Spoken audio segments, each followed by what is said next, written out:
como estamos trabajando de manera mancomunada desde el viernes con todos los comunitarios y toda la sociedad y haciendo la medida de prevención oportuna, eso nos ha llevado a que tengamos mayor tranquilidad. Pero como quiera, todos los habitantes de Santo Domingo Norte, del municipio, que se mantengan tranquilos en su casa, que hay un número de teléfono en la página del ayuntamiento y de instituciones del Estado que se pueden comunicar, que están ubicados en los bomberos de Sabana Perdida.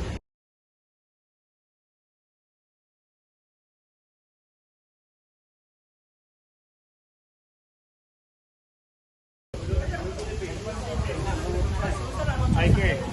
Vive gente, esa es la guay de Domingo.